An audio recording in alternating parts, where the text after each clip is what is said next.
Hi, everyone. Welcome to the Ashley Barlow Company podcast. I'm Ashley Barlow, your host.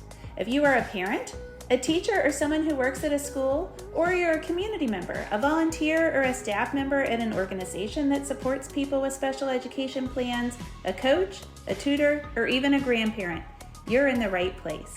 Sit back with an ice-cold glass of lemonade, put on your walking shoes and grab some headphones, roll down the windows and cruise. Ready, set, go. Educate, advocate, collaborate.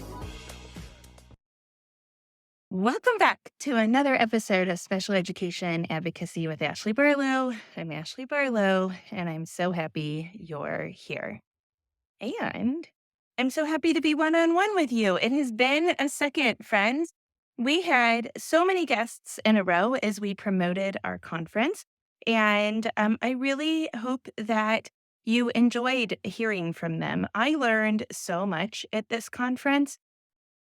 I learned, oh my gosh, so much about new ideas like PDA that Dr. Tay talked about, which is like demand avoidance. And I mean, just so many new topics. I even learned about reading. I just thought it was a really exciting year at our conference. And I loved sharing the people with you here on the podcast. What I do for those interviews is I say, we can talk about anything you want to talk about, but I would prefer to not talk about your conference topic. And I would prefer to not structure it out. Like normally when I have podcast guests, we kind of have like a list of questions that we might follow. And I don't do that for the conference guests. And so I hope that the vibe that you felt was kind of like this kitchen table, two friends chatting vibe over the last month and a half. And so, yeah, now I'm happy to be back with you, just one-on-one, you and me talking about special education advocacy.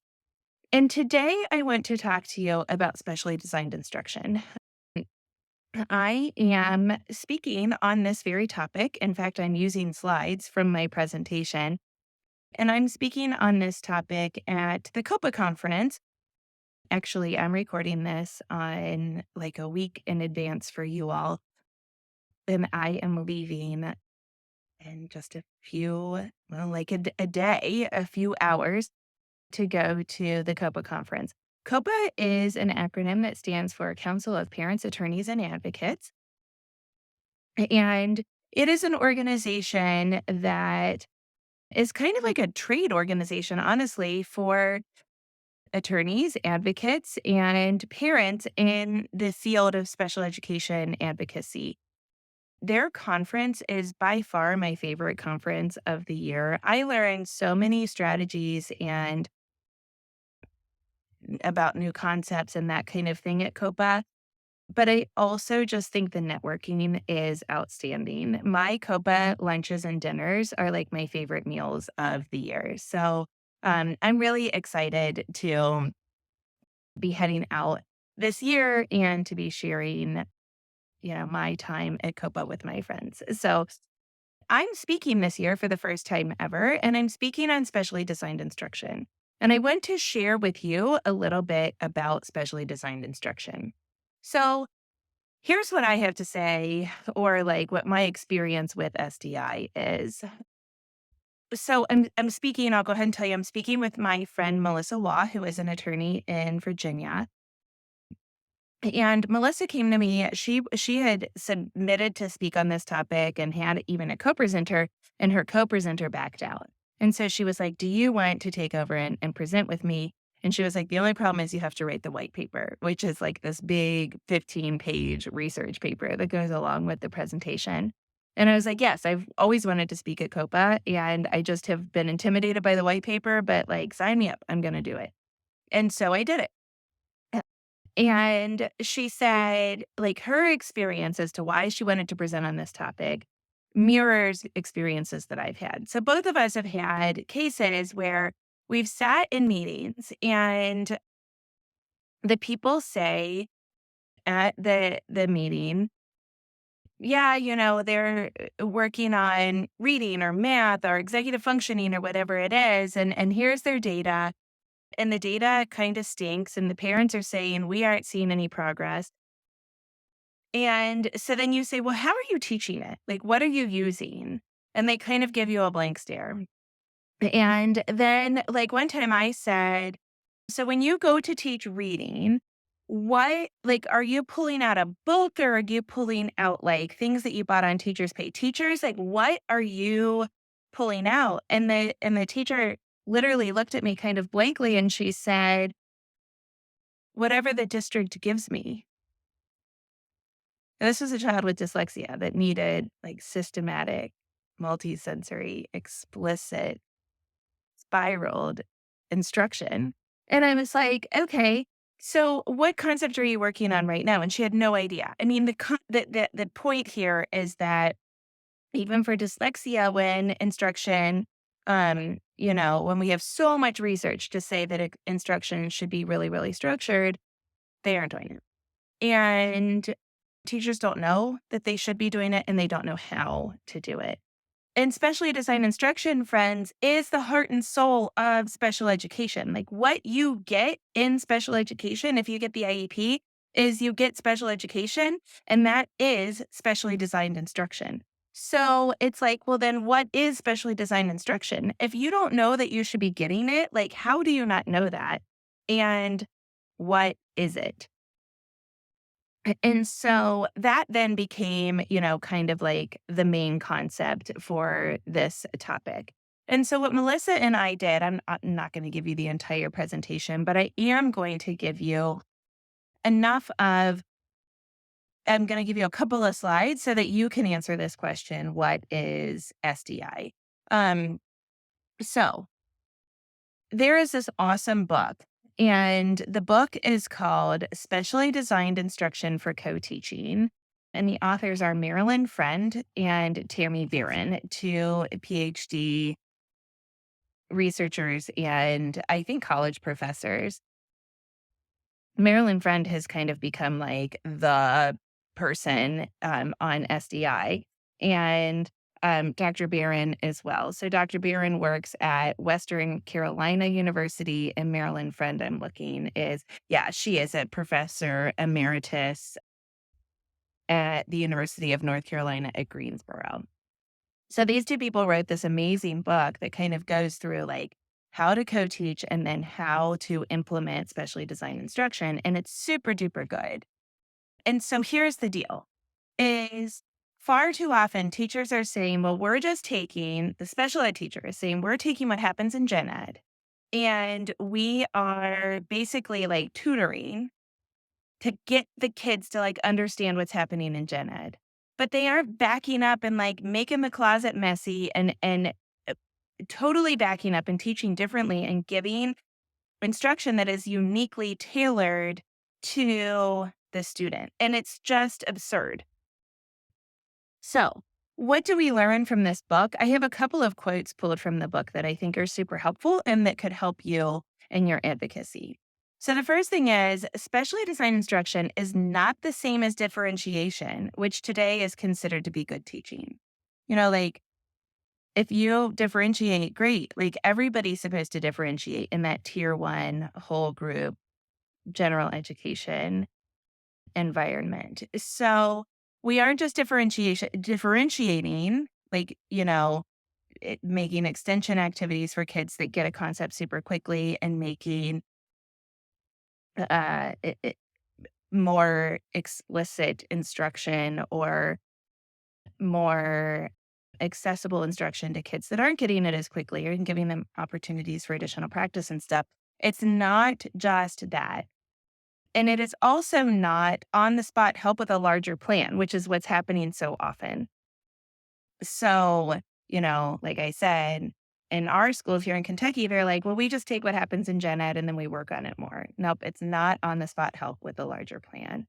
It's also not a division of labor between co-teachers resulting in the same instruction to everybody. So it's not like, well, sometimes you get a special ed teacher. And so that equals specially designed instruction. Nope, it's not that. And I do hear that a lot too. Well, I've got a special ed teacher in there. So no, it's not. It's got to be something more than that. And finally, it is not a special education teacher who knows it teaches the content just like a general education teacher. Nope, not that. either. So then what is SDI?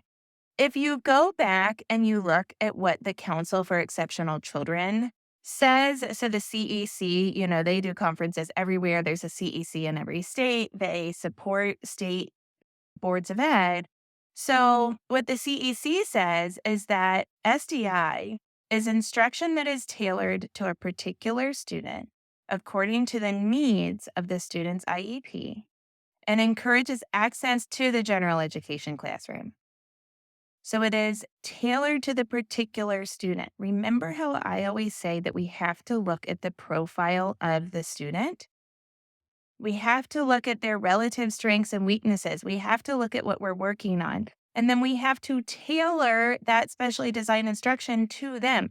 If they are visual learners, we can't give them instruction that is highly auditory. If they have executive functioning needs, we can't give them instruction that relies on several step instructions. So if we have a child that's really struggling with math, we can't just say, well, here, come out to my house come out to my special education classroom, and we're going to do the same problem the same way that you just tried to learn it in your gen ed classroom over and over and over and over again, because that is not tailored to the student.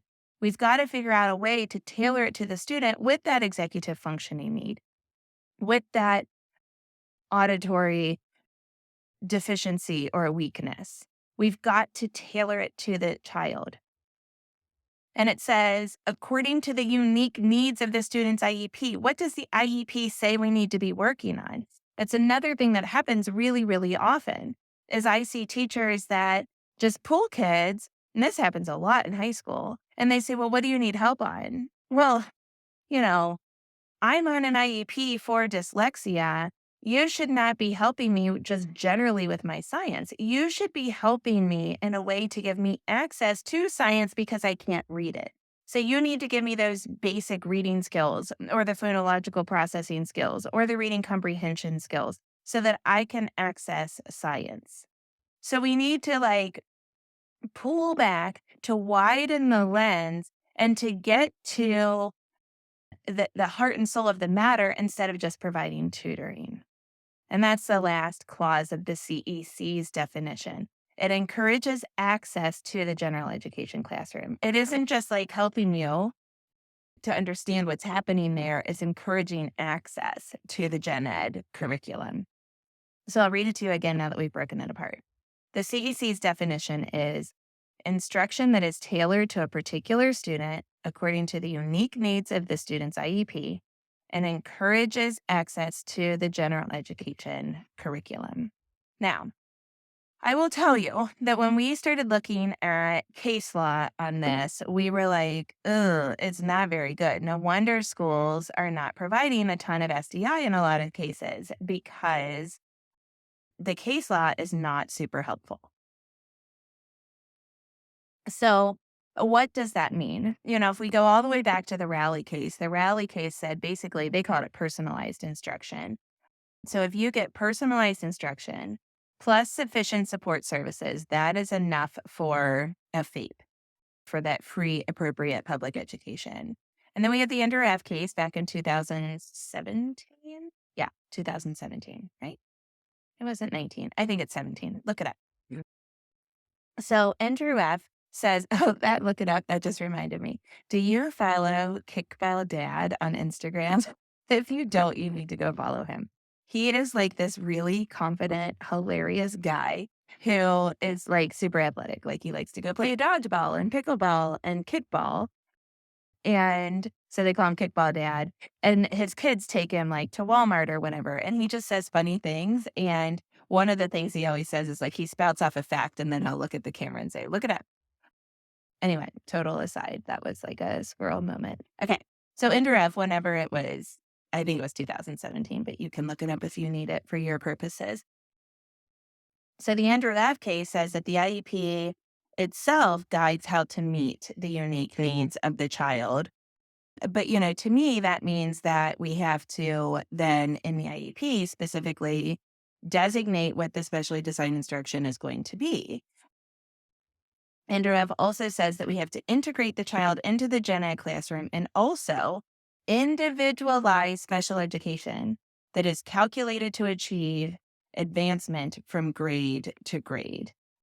And so, what that looks like is not super duper defined. There is a one last quote that says instruction services must be provided with an eye toward progress in the general education curriculum. So that is what we get from Andrew F. There are a couple of cases that I think are super helpful. One is in my circuit. I'm in the Sixth Circuit here in Kentucky where I practice law. And there's a case that has given us a lot of good quotes in the last little bit. It's called Knox County Board of Education versus Doe by KM. KM are actually my dad's initials. He's not this person, but like Kurt Meyer, just so that you can look it up if you need to look it up. I don't, what would they call that? Like a telephone operator. What's K? Kappa? I don't know. Whatever. An M? Do they say mother? M is in mother? I don't know. Whatever. It's my dad's initials, Kurt Meyer. Okay. So specially designed instruction is instruction that is quote unquote specially designed. Okay. What's that mean? That is, all right, we're getting to the heart of it. That is, they must seek relief about the action of instructing or teaching their child or imparting of knowledge or skill. So SDI basically is the action of instructing or teaching or imparting of knowledge or skill. And then, thank heavens, it says this, the requested teaching also must exceed what is usual or customary and be formed according to an intended plan. An intended plan. So that's awesome. So once we get an intended plan and it is beyond what is usual and customary, we're more in the realm of what we think of here in this field as SDI. Now, there are some cases that are not super favorable, but there are more circuits now that are trending towards this idea that special education has to be beyond what is usual and customary and formed according to an intended plan. And the Ninth Circuit had a case called Hudson versus Pittsburgh Unified that says there's a difference between general education to all students and special education provided to students with disabilities. So we're starting to kind of tease it out, but we aren't getting really, really good information about what that looks like in schools. So what do you do if you have a district that's like, I don't really know, like it isn't specially designed, we're just giving them more? I think I would order Madeline Friend's book. You can get it on Amazon. And I think I would read it and really kind of get into the details of the teaching practice. I'm not sure that the case law is going to help you all that much, but I think it's really important, number one, for parents and advocates to understand the child's profile and then to make suggestions as to what teaching strategies would work. It might be strategies, it might be specific curricula, but so that you can go in and say, they really struggle with executive functioning, so we cannot do anything with multi-step directions. But rather, here's something that shows them how to break math problems, for example, into multi-step direction and to process the steps and how to remember them. What if we consider doing it this way? I think that's going to be a whole lot more successful than if you get bogged down into this case law mumbo jumbo. So that is my recommendation for how to go about advocating for specially designed instruction. That's a little heavy on like content and information. So I hope I broke it down. That's always my goal here on the podcast, is to break this stuff down for you and to give it to you in little snippets. If you were coming to our presentation at COPAA, you would get 75 minutes of this. So be happy that we have done it in 18 plus an introduction. And I hope it's helpful to you. As always, I'm so grateful that you're here, and I would very, very, very much appreciate if you would leave a comment about the podcast, It helps our numbers and our engagement quite a bit if you will just rate the podcast, tap on those 5 stars, of course. And if you would leave a comment on it wherever you listen to your podcast, that would be most appreciated as well. And I will see you next week, same time, same place. Have a great week.